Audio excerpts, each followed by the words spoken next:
everybody. Welcome to the Kickin' Show, the official podcast of Kickin the Tires. And we've got a whole host on our panel tonight of great people. Justin Schuoler, Zach Catanzaretti, Summer Bedgood, and Seth Eggert. And then they let me join as well.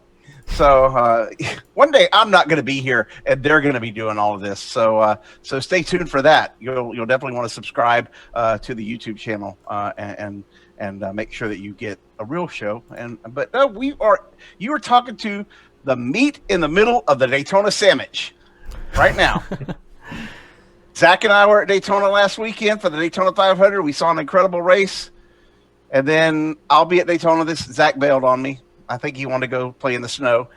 And I'll be at Daytona this weekend on the road course. By the way, did you know, Zach, that it is about a 1 mile hike to the bus stop from where we have to park to get photos for the road course race? So you have to walk Yes. 1 mile? Yeah, roughly. Why can't you just drive? They won't let you. That's inside their bubble.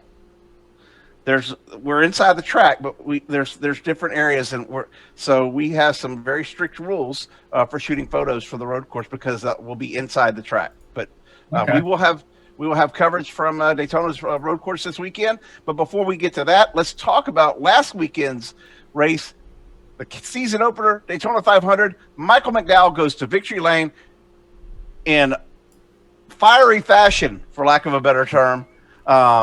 He was lit. And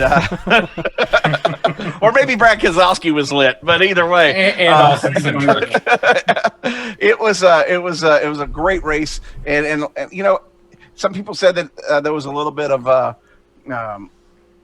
follow the leader for a while, but we knew that it was delayed for 6 hours. We knew the race was going to take on that effect, but you know, coming to the checkered flag, they had to make their moves. They had to try and get a win, and that's what we see almost every year is drivers trying to get a win in the biggest race of the season. Michael McDowell gave Brad Keselowski. He was going to go no matter what. Joey Logano was leading the race. He was, so Brad makes a move.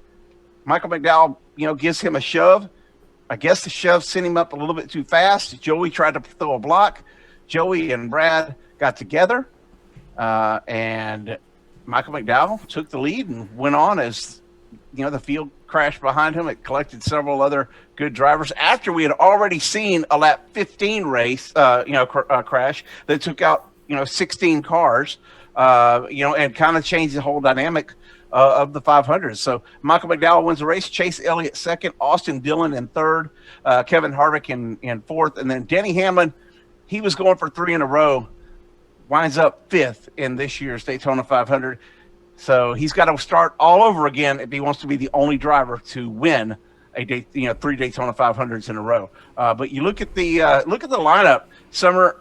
How big is this for an underfunded? Front Row Motorsports is not the biggest team in the garage. They don't have a ton of money. Their sponsors, come and go from time. And they have some loyal ones like Loves has been on the car for a long time. But what does this mean for a team like Michael McDowell and Front Row Motorsports to be able to put it in victory lane at the biggest race of the year? I think it's huge for a couple of reasons. I think the first, of course, is the exposure. I mean, Michael McDowell got to go on that media tour and be in front of hundreds of thousands, if not millions, of people who may not watch NASCAR on a regular basis. His story is getting told to people who may really resonate with underdog stories and follow sports for that reason. And now they can go to potential sponsors that can give them the funding they need to be a top-tier team and say, we're Daytona 500 champions. That's a pretty big deal to be able to do that. Who knows if that's actually going to lead to the kind of funding that they need to be, the kind of contenders that they like to be. But at the same time, I have to think that it helps generate interest, especially in the immediate aftermath. I think that it also really helps the morale of the team. And I know morale does not necessarily equal speed, but in a sport where tenths and thousandths of a second is what sometimes makes the difference, small things like the excuse me, my animals are making noises. Small things like the morale of the team and the motivation and feeling excited for the next week can make I think any team owner would tell you can make a difference. So and not only do I think it helps financially, I think it helps the team have something to look forward to. They probably are feeling a lot more confident heading into the road course, even though it's a completely different style of racetrack. It's very unlikely that the results from last week will translate in any way to this week in terms of learning things, but you have to imagine they're still going into the weekend excited and motivated and then ready to try and follow that up with a good finish and maybe a win if circumstances fall right, though I don't know that anybody would necessarily predict that, but we wouldn't have predicted he won the 500 either. So, and I also think it's good for the sport in a lot of ways. I think that NASCAR's fan base is really engaged when a small underfunded team, in terms of if you compare them to the big teams, when they win races and they get to victory lane. I think Michael McDowell has been around for a long time. People know his story. People know how hard he's worked, the kind of rides that he's had to accept to keep his name out there on the racetrack. And so I think it really helps the fans feel engaged and rally around a driver when they see him finally break through to victory lane, not just for his first win, but in the biggest race of the season. And then, of course, what it does for NASCAR outside of the sport. And I think anybody can enjoy a good underdog story and hearing that someone is sort of the David versus Goliath victory. So, and super speedway races have been traditionally very friendly to Bob Jenkins and Front Row Motorsports and et cetera. You think back to when David Reagan and David Gilliland finished 1-2 at Talladega in 2013. You look at some of the team's best finishes, they've come at super speedway. So those are really good tracks to have on the schedule to look forward to for those guys. I'm so glad that they had the opportunity to get their name out there and that we talk about them more when we go to Talladega and Talladega and Daytona and we go to super speedway races. So I think it's a good thing all around for the team, for the fans, for the sport, and hopefully it translates in some really positive ways for that race team. So happy for Michael McDowell. There's not very many people more deserving than that. So looking forward to see what they do the rest of the year, and looking forward to the next super speedway race to see if we can get another underdog in victory lane. I think you mentioned it too about the sponsors opportunities. What's cool is Love's, like you said, has been a very loyal sponsor to McDowell, and I don't know if you guys have seen, but on Love's.com, which is the Love's Truck Stop website, they already have had all this week the full front cover of Michael McDowell's pit crew, assisting the car and saying Michael McDowell and Love's number 34 or Daytona 500 champions kind of thing. So that loyalty is right there. And if I may, how fitting is it that the Love's car won the 500 on Valentine's Day? Yeah. Well, technically, it was not Valentine's Day at the time that it crossed. Well, the race started. I get what you're saying. Yeah. But McDowell also did have to overcome that lap 15 wreck. He slapped the wall trying to avoid it, and that they actually did have to make repairs after the rain delay. So Yeah. Well, he was. I thought Bubba got into him too at one point. I think that might have been during one of the green flag pit stops. Okay. Well, and heck, he almost got involved in the last lap crash. He just happened to split the middle between Logano and Keselowski. So it could have very easily gone another direction. We could see Chase Elliott or Denny Hamlin or whoever else in victory lane. So, but I also don't want to just attribute it to luck. I mean, Michael McDowell has actually some pretty good statistics at Daytona. His average finish at most racetracks is in like the mid to low 20s. His average finish at Daytona is 19th, I think.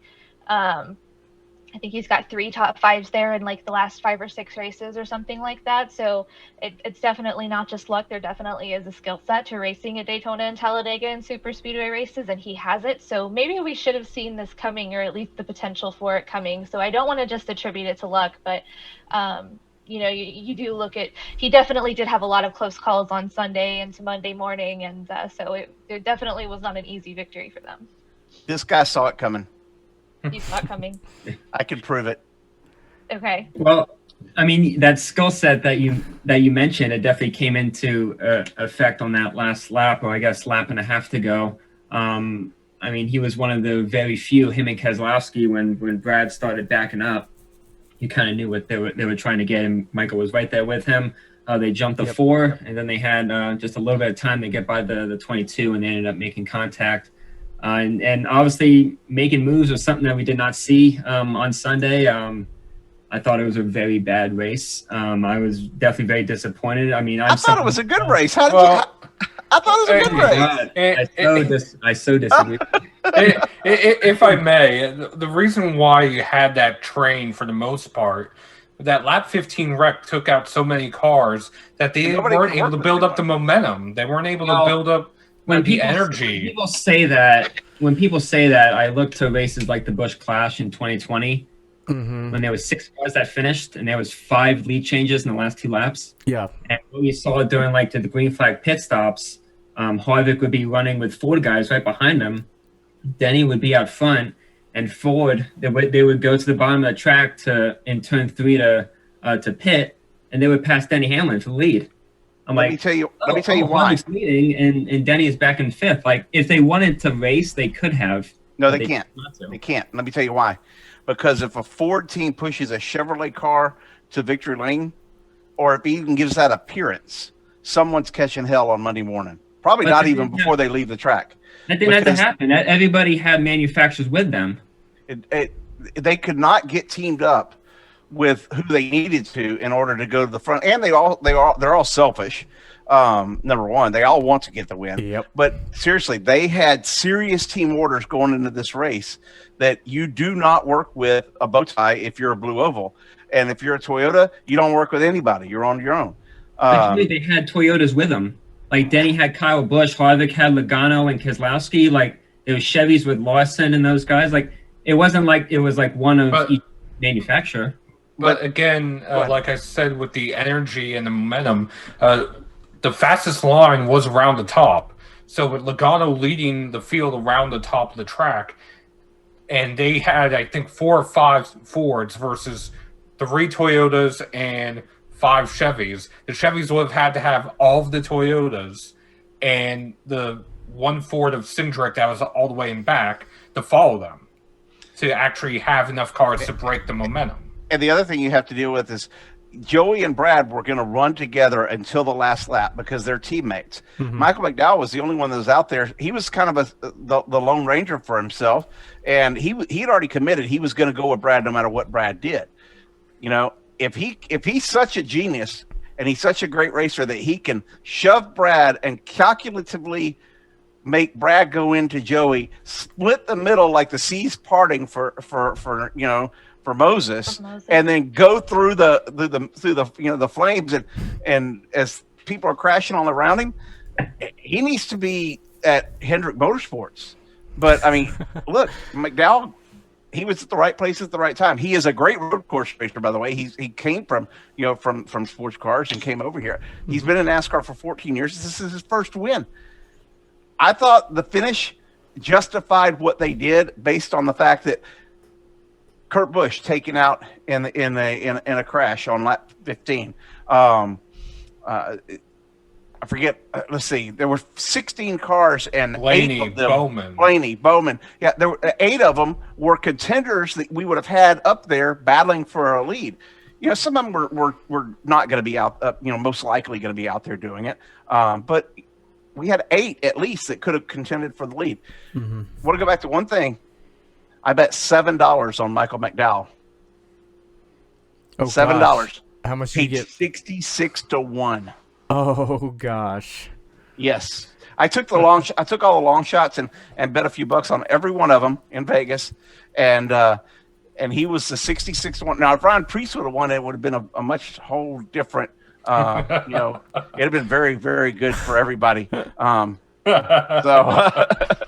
Yeah, just to put a bow on that, I mean, we were just talking about the finish there, of course, and I get running around for the last 10, 20 laps, setting yourself up, but it was probably 170 laps of single file racing, and most of the day they were just burning fuel up there. I just didn't see too much anticipation, too much incentive.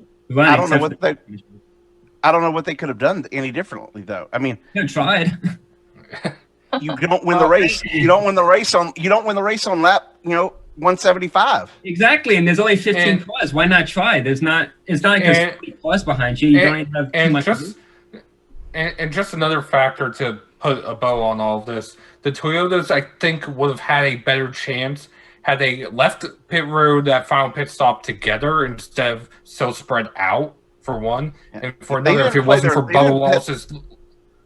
They didn't play their pitch right at all. Yeah, and the loose wheel for Bubba Wallace didn't help because that dropped him, by the time he got caught back up with the pack, a lap down and at the end of the pack, so he couldn't help Denny and Kyle at all. I was looking at Cindric. Did you see how fast Cindric was coming through the field? Yeah. Yeah, quietly, but yeah, very quickly. By the way, he was a 250 to 1 long shot to win. Well, I don't think those odds were the same in the Xfinity series for him. Because he's kind of the eye for this year in Xfinity, and picks up right where he left off and won the Xfinity race at Daytona, the Beef It's What's for Dinner 300. You know, if I've ever thought of, like, if a redneck wins the lottery and gets to name a NASCAR race, there you go.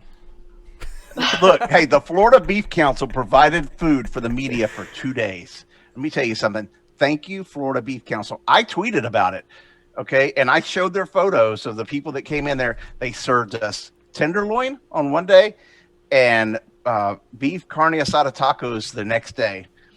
Phenomenal food for the media, for the press box. You could have brought that out to me. I was kind of starving in the grandstands all weekend. Yeah. Sorry. I'm going to be in your shoes this week, so... Yeah, enjoy. It's a lot of fun though. If you want to come down here, I can get you in the I can get you in the press box if you want to come down this week. Nah, man, I'm good. I'm sick of my car. I gotta chill out. So Austin Cindric winning over Brett Moffitt, Harrison Burton, Jeb Burton getting a top 5 finish, and then AJ Allmendinger ran out the top 5 for Xfinity, and then the Truck Series, Ben Rhodes. A great finish for the truck race, too. Corey Roper putting on a good last move, leading down the backstretch. I didn't think anyone was going to get a run, but Rhodes picking up some extra, finding a hole somewhere and just getting by. Well, for Roper, he had so much damage from one of the earlier wrecks. By the time they got off of turn 4, his momentum had died out, which is why both Ben Rhodes and Jordan Anderson came bombing to buy him out. I think in the last 150 feet or so to the line. Yeah. Well, and by the way, the winner of the truck race was a 15 to 1 shot, and the winner of the Xfinity was an 8 to 1. What were the odds of the second place finishes? I didn't care about them because they don't pay. But I hit the trifecta this weekend. I hit all 3. I hit winners in all 3 races. Boom. I feel like Jerry is trying to get on one of the sports betting websites. No, I just wanted to pay y'all salary this week. But the truck race also didn't really get started off very well either. Tanner Gray broke a drivetrain, ending the day for James Buescher and Justine, who crashed. That was great. Yeah. Yeah, and Tim Vines too. I think when he went out for he went out for his tried to go out for his qualifying session and literally left the drivetrain. That's what I'm talking about. His truck, Tim Vines' truck, just said, "I don't want to race today." And by the way, Tim Vines' team withdrew from the Daytona road course. He's withdrawn from more races than he's done, I think. If you combine the draws and his B and Qs, it's more than his starts in the truck series. I don't know what's going on. I think that is a safe thing for the rest of the field, because if your drive shaft falls out when your team is pushing your truck out onto the grid for the Daytona 500 qualifying, or for any qualifying for that matter. What is it saying about your mechanics in your shop when your drive shaft falls out from underneath your truck before you ever turn a single lap? What's his name to the inspection process? How did that truck get through? That's true. I didn't even think of that. Well, the thing is, he was the only one not to put a lap down in practice. So he didn't have any laps on the truck. They don't get underneath the truck. He got through tech, They don't get underneath the trucks in tech. They don't get underneath them. I think they should now. Pretty much. Yeah. I don't think they put them through the Hawkeye system. As a matter of fact, I know they don't. I know they don't.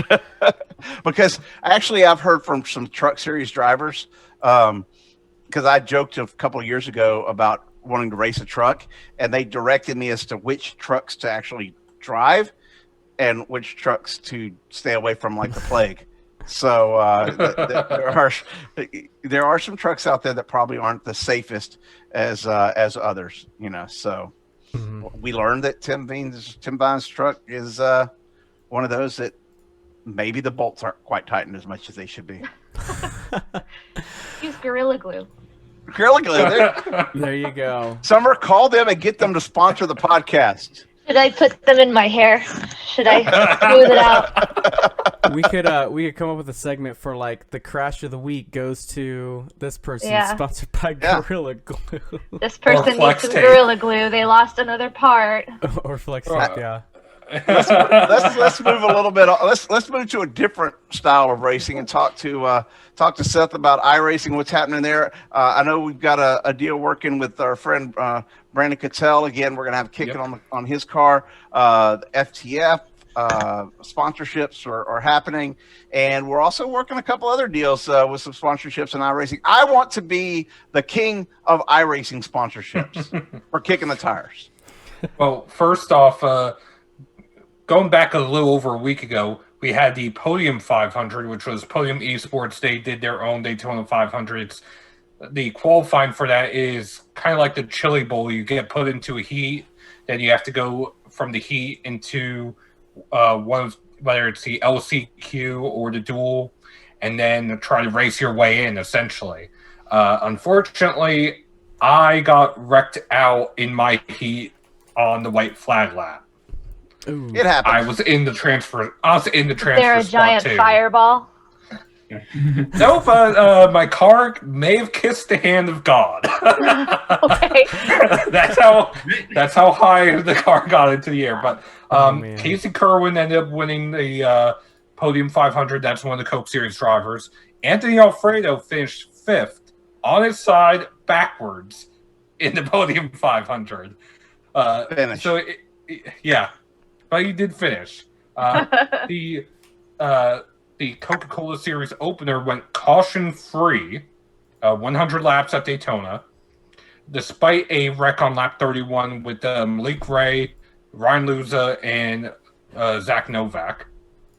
Michael Connie won as the entire field wrecked behind him in turns 3 and 4 on the final lap. Kind of like the real Daytona. Well, the real Daytona, it was about 8 or 9 cars. This one, it was more Same like 25. concept. It's called the big one. That way you don't have to worry about which cars are involved. Yeah. But Junior Motorsports, they got their first victory of the year. Michael Conley is now locked into the playoffs because they now have a win and you're in system, like the real life series. He just has to finish in the top 20 in points, however. Michael Getz finished second. Rookie Jake Matheson, one of 11 rookies, drifted through the wreck and finished third with, I think, minor right rear damage. And you had Bobby Zelensky use the chicane, if it was there, to avoid the wreck. So it was an interesting race. We're sponsoring Brandon Cattell in the E-Racer Carnomaly 500, which is the Gen 5 COT Cup cars without restrictor plates at Daytona. So they're reaching speeds between 230 and 250 around the track. We will look like a Tony the Tiger frosted plates car with Terry Labonte. So, and I believe I've already seen it. Yes, I've seen it too. I believe his prelim is going on either right now or it's the next one. It's over on the E-Racer Twitch. It's promoted by Parker Klingerman and Landon Castle. They're doing some interesting things. They have their own like mid-race fantasy votes and this and that they're doing this year. It should be a very fun and interactive race. So what you're saying is Kickin the Tires is hobnobbing with real race car drivers in the Yes. in iRacing. So, Yes. so we're on the tips of the tongues of real NASCAR drivers. Yes, we are. Kyle Busch, I know he missed his pit stall in his prelim. Did he blame it on me? No, he did not. I know James Davison got wrecked out of his prelim. I know Justin Allgaier made it into the main event, or well, the qualifying, which is next week at least. Whether or not he makes it to the main event, we'll find out after their battles, their version of duels next week. It should be interesting. I believe Dale Jr., Bobby Labonte, and a few others, Elliott Sadler, are also entered into this race. So they have a pretty stacked field, especially for an iRacing event. This is the third race that Parker Claremont and Landon Castle have promoted. They promoted the Firecracker races last year and the Hard to Drive 300 at Atlanta last year, which was the same Gen 5 cars, one set of tires at Atlanta for 300 miles. Wow. Well, so one more with FTF. How did that go this weekend? I know we had the Xfinity Series race, and I think Daylen sponsored their other big event. Yeah, Daylen sponsored their 500, which was a few weeks ago. Their Cup Series, I think, is back on next week. But we did sponsor their race. It was at New Smyrna, 150 miles, I believe. And it was a good race. Unfortunately, I had some stuff going on that I wasn't able to participate in it. But we did have a car in the field. And I just lost the page, so I apologize. That's okay. I want to, while you're looking for that, I want to say something about Daytona this weekend on the road course. NASCAR has gone in on the bus stop in the back chicane of the track, and where it was very muddy and dirty last week for the Clash. They have gone in and put in turtles and some curbing to kind of remind the drivers that, hey, there's, you're not supposed to go off out into the dirt. So I haven't seen how extreme this is. My only hope is that I make the 1 mile trek over to where it's at, and I'm shooting photos at the exact moment that someone's car goes airborne and flies apart in the middle of the air, like Bubba Wallace did at Charlotte when they did the same thing on the backstretch. So, better than hitting dirt. Well, the main difference though is Bubba Wallace. He also hit a tire barrier. To be fair, I was gonna say I think Eric Jones was the one that hit just the turtle and destroyed the car. Yeah. Oh, well, didn't they do a car swap or something? I don't know. No.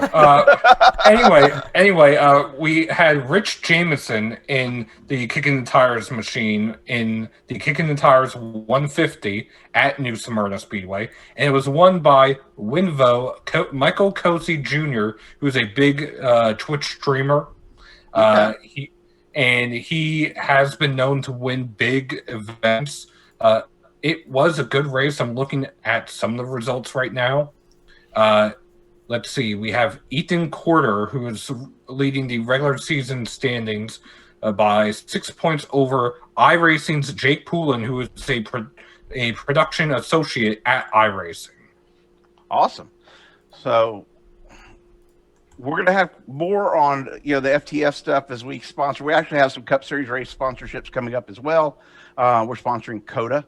I had to fight for that one, so we'll have that. Justin, I know Supercross is in Orlando this weekend. Mm-hmm. I'm not going to be able to run over there and do it, but they're also going to be in Arlington in a couple of weeks. You might be there for that, or I might be there for that. It's a coin flip at this point. But take us through what's going on over the Supercross world on two-wheel racing, and then we will let Zach close us out. So we kind of go a round table with our picks for the road course. Yeah, so kind of like how NASCAR is in this Daytona Sammich, as you say. Supercross is in Orlando Sammich, so they just had Orlando 1 this past weekend, and this upcoming Saturday will be the second Orlando race. And Cooper Webb grabbing the win, but guess who's right behind him? The guy that's kind of shown this first half of the year that he's the one to beat for the championship, Ken Roczen. Both of them actually getting by Zach Osborne about halfway through the race. Just Webb able to get by both of them in one turn, and Ken only able to get by Osborne. So, but a good race out there. Less than a second between first and second between those two. So that's definitely a close finish in Supercross. So it'll be exciting to see how the rest of this year goes for Roczen, see if anyone else might be able to answer what he's kind of laid out for everyone. And then Eli Tomac too, last year's champion, getting a top 5 finish. Everyone thought he'd be up there battling the other two, but didn't get a good start. Did have a fall, but was able to continue on just fine. So, but yeah, Roczen having a 13-point lead in that championship. And then over in the 250s, Jet Lawrence was able to grab the win. As you know, he's had a couple rounds out from that shoulder injury, coming back in just the right style and grabbing his second career win over Colt Nichols and Christian Craig. So that moves him up to 4th in the standings, but obviously missing a few rounds. And with the East Division only having 2 races left in their championship, it's pretty much going to come down between Colt Nichols and Christian Craig. Michael Mosselman was that third rider, but he ended up having a hand injury and had to miss Orlando 1. So now it's Joe Shimoda sitting there in that third position on his Kawasaki machine. So. Yeah, I'm surprised Jet came back. I mean, he face planted at Indy. Mm-hmm. So I mean, that was crazy, and to see him come back and be competitive, I didn't know it was a shoulder at the time. I guess we actually learned later that night that it was. But I felt bad for Jet in Indy, and I'm glad to see him win. Glad to see him get a win, heat win, and maybe he could pull it out and get a top 3 or something for the season. Yeah, he's only 10 points behind Joe Shimoda, so that'll be a good battle between those two to see who's going to be the last podium step for the championship standings. So off to the West Division, so that should be this next round coming up. Actually, let me confirm that here. Because like I said, the 250s have a West and East division. Yes, 250 West going to start this weekend in Orlando. That's a little weird for Supercross, I know, but with the second half of COVID happening, obviously we couldn't get a lot of West Coast races in, so Supercross having to pull a few other things. And then obviously Daytona Beach having their Supercross race, one of the most iconic ones that Supercross puts on, with that huge long sand trap that they race across. So that'll be fun to watch. Who knows? Maybe I'll come back down to Daytona for that and just add to this number of times I show up in South Florida or Central Florida. So Zach, take us through who you think and give your reasons why you think they will. The winner, who the winner will be for the road course this weekend, and then we'll go to Summer, and then Seth and Justin, and then I'll close it out. Yeah, this is certainly one of the many road courses that Cup's going to be racing this year that there's not too much of a playbook on. You know, we've raced here once before. We did the Clash a little bit. Not all the teams were involved in that 9-point race a couple weeks ago, so not a whole lot to look at.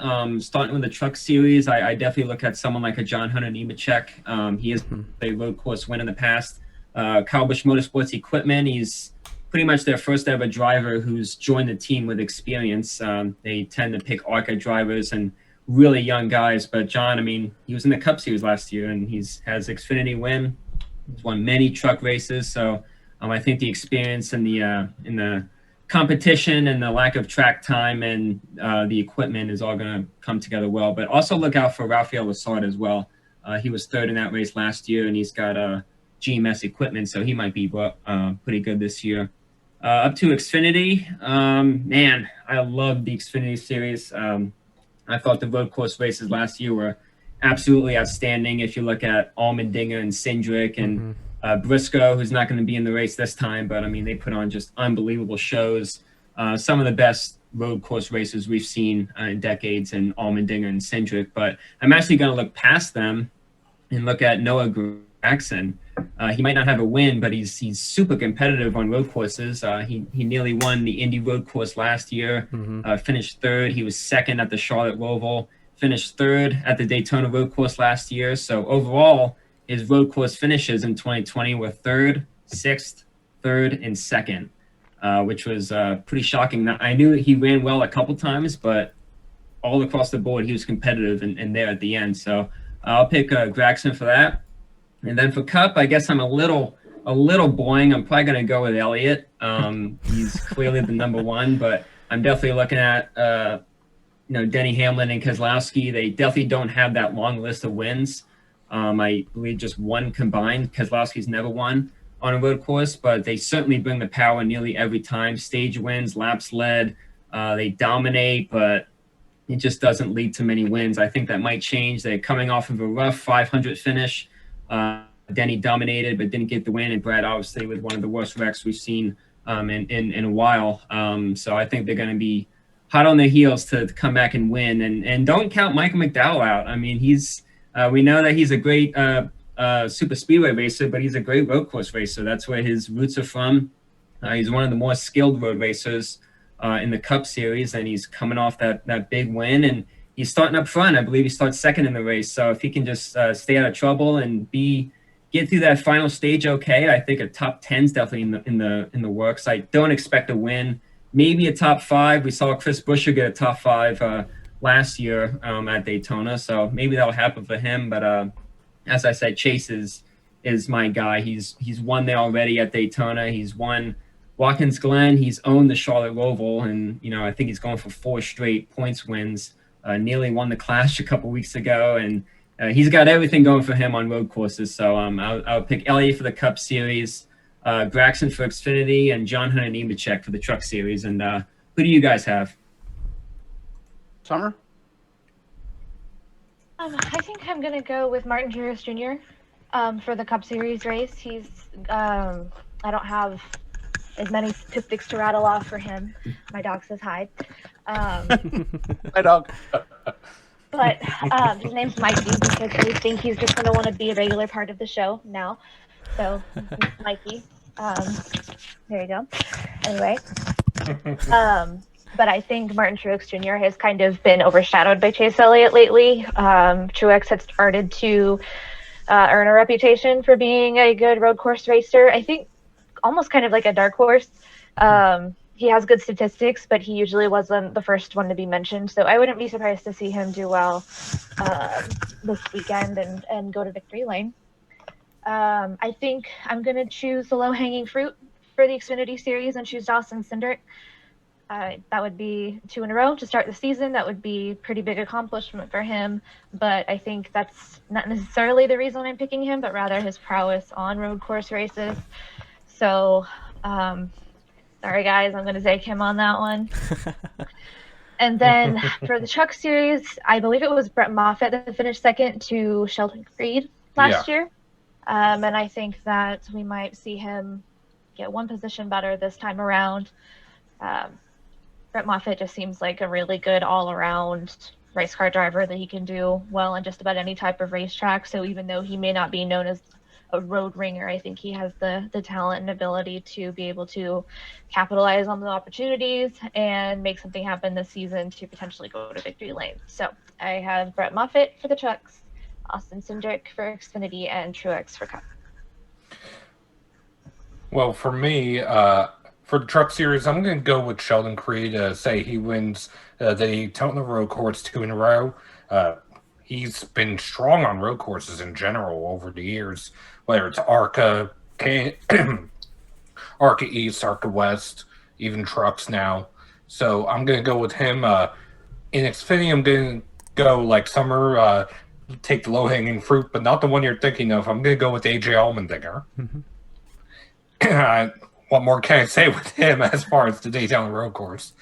And for Cup, I'm going to go with the obvious choice and pick Chase Elliott. Ooh, so we got 2 people picking Chase Elliott. Okay. All right. Well, I guess I'll go forwards to backwards. Okay. I'm looking through this list of Cup drivers, and you've got a lot of really good road course racers that got involved in a wreck at Daytona. So they're starting in the back. You got Alex Bowman, you got Matt DiBenedetto. So you got a few bigger names further back here, and then some names you obviously wouldn't expect up towards the top. Michael McDowell winning the 500, going to start second on Sunday. Ryan Preece starting 6th. Corey LaJoie starting 7th. Ross Chastain starting 9th. Now I know Ross is in a Chip Ganassi car, but that's definitely a new realm for him to be starting up front. But I'm gonna pick whoever is running 3rd on the last lap because I think Blaney's gonna get back at Chase, and whoever's sitting in 3rd is gonna be crossing that line first. So that's gonna be my pick. So I'll be sure I tweet that out when that white flag waves, and I'm just gonna start saying this is gonna be the winner. Just kidding. But no, that's kind of what I feel is gonna happen out at Daytona on the road course. For the Xfinity Series, I'm actually going to go with someone who hasn't won in any 3 of the series just yet, and that is going to be a Daniel Hemrick. He's starting 5th, and I think he's finally going to get his first NASCAR Touring Series win. He hasn't had a win in Trucks, Xfinity, or in Cup yet, and I think now he's gonna get it this weekend. So what you're saying is we're going to see a backflip finally from him. Yes, and all the Carl Edwards fans can come back. So you're picking Henrik and what? In Xfinity? I'm picking Daniel Hemrick in Xfinity. Correct. So okay. That's my pick. That was my. Now I gotta find. And what's worse is every pick that I've had, y'all made me change. So I'm thinking about going. Hey, you know how I feel when I go last now. I'm honestly thinking about picking Jade Buford with Big Machine Racing. I don't know anything about Jade Buford, but he's a sports car guy that's moving to NASCAR. You were giving us the odds earlier for long shots. So half of us are looking up Vegas odds right now. Right. So here's the deal. Let me see. Okay, if I pick Zane Smith for Trucks, does that mean you have to change again? No, I picked Kaz Gralla. Okay, I got Zane Smith. You got Kaz Gralla. And I'm going with Jade Buford in the Xfinity Series, and I'm going to put $5 on him if he is high enough in the Vegas odds that I can put $5 on him. I'm going to put $5 on Jade Buford with Big Machine Racing, and we're going to send this to the guys at Big Machine y'all have. Somehow I don't think they'll take too kindly to us reacting like that to you. Look, I don't know who he is. But y'all keep picking other people, so I'm going to go with the next best driver that I can come up with, and he's a road course racer in sports cars. That's all I know about this guy. And then in Cup, I'm going to pick Joey Logano because I'm going to talk to Joey in the morning when he does his media roundtable, and I'm curious if it's true that he and Brad Keselowski are no longer on speaking terms. So we will see. But he's got something to prove. After leading the Daytona 500 and getting taken out by his teammate. So let's go with Kaz Gralla, Jade Buford, and Joey Logano. Sounds there good. You go. And it looks like we have one comment here. Which Jordan Anderson could race sooner in Xfinity? I believe it's in May when he starts. And yes, you would be correct. Let me get the exact races because I believe he's doing 3. Yeah, it really affects them being a new team with no points, with NASCAR having no qualifying or practice or anything like that they can get on the track. The next Xfinity race has qualifying, I think, is Coda. Well, there you go. Oh, wow. It's a shame he missed Daytona in the Xfinity car.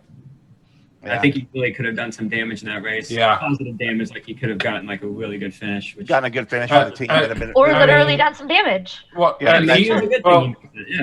and he was one of 4 brand new teams that all got locked out, at least from the Xfinity race. Right. Well, that's going to do it. I mean, we are done a pretty good show. I want to give a shout out to our sponsors, Rose Villas Southern Restaurant and Bar, right here in Ormond Beach. It's about, a mile and a half from where I'm sitting right now, and we're going to go to dinner there after the Xfinity race on Saturday night. Great food, great drinks, You can follow them on. You can see some more if you go to my Twitter. I tweeted about them earlier. But there's also another. The owner of Rosevillas also owns a sushi bar called Fugu, and I went there last night. Amazing sushi, so I had that, and then came home and went to sleep after driving back and forth to Charlotte from Daytona in less than 26 hours. So that's gonna do it here on the show for the Kickin the Tires and Kickin the Show with you guys. So I appreciate you joining in, and we'll see y'all next week after the other side of Daytona.